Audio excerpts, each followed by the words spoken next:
आज स्वागत है यीशु मसीह की स्पेशल प्रेजेंस में। सेम नहीं जाएंगे आप यीशु मसीह के नाम में। मैंने कहा आप सेम वापिस नहीं जा रहे हो यीशु मसीह के नाम में।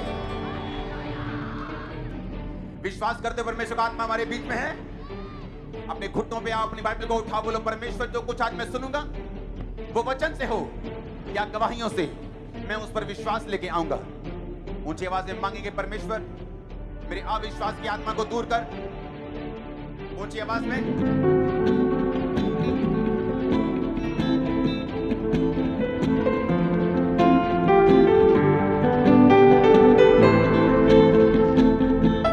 मसीह के नाम में हम मांगते हैं।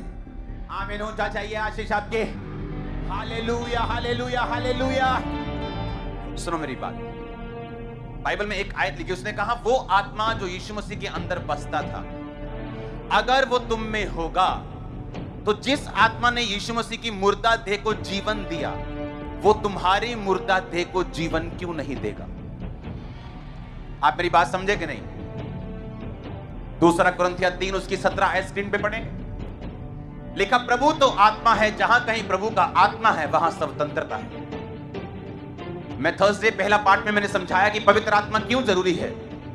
वो युक्ति का आत्मा है, वो आपको युक्ति देता है आपके बिजनेस के लिए, आपकी सेवा के लिए। शैतानी युक्ति नहीं जो लोग कॉपी मार मार के ले लेते, वो युक्ति नहीं। ओरिजिनल युक्ति परमेश्वर आपको देता है। वो आपको युक्ति का आत्मा है, वो पराक्रम का आत्मा है, वो दलेरी का आत्मा है, वो डर को भगाने वाला आत्मा है, वो सामर्थ का आत्मा है। अगर वो आपकी जिंदगी में हो तो बाइबल कहती है आपकी जिंदगी में फिर आजादी होगी, क्योंकि जहां कहीं प्रभु का आत्मा है, दूसरा कुरिन्थियों 3 उसकी 17 आयत पढ़ेंगे, वहां क्या है? वहां आजादी है। हालेलुया। जहां कहीं परमेश्वर का आत्मा है वहां क्या है? वहां आजादी है। इसका मतलब अगर परमेश्वर का आत्मा मेरे फाइनेंस में, बिजनेस में होगा, अगर परमेश्वर का आत्मा मेरी सेहत में होगा, अगर परमेश्वर का आत्मा मेरी जिंदगी में होगा, तो मुझे आजादी मिलेगी। आजादी कहां से मिलेगी? किससे मिलेगी? बीमारियों से मिलेगी, वो दुष्ट आत्माओं से मिलेगी, इमोशनल बंधनों से मिलेगी, वो इंसानी बंधनों से मिलेगी। बहुत से लोग हैं जो इंसानी बंधनों में फंसे हुए हैं। ऐसे बहुत से लोग हैं, मैं उन्हें जानता हूं। वो व्यभिचार को नहीं छोड़ पा रहे, अन्य जाति हैं लेकिन चर्च में नहीं आते हैं। व्यभिचार नहीं छोड़ पा रहे, उन्हें लगता है कि अगर मैं ये छोड़ दूंगा मेरी जिंदगी में कोई मुसीबत आ जाएगी।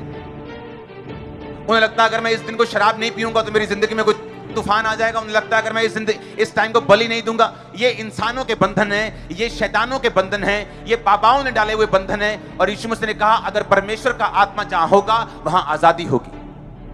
क्यों शैतान पाप करने के लिए प्रेरित करता है? क्यों व्यभिचार करने के लिए बोलता है? क्यों वो चोरी करने के लिए? क्योंकि जिस टाइम चोरी की, व्यभिचार किया, आत्मा उठ गया, आत्मा चला गया, स्वतंत्रता खत्म। तुम क्रिश्चियन नाम के हो, सिर्फ काम के नहीं हो, फिर तुम्हारी लाइफ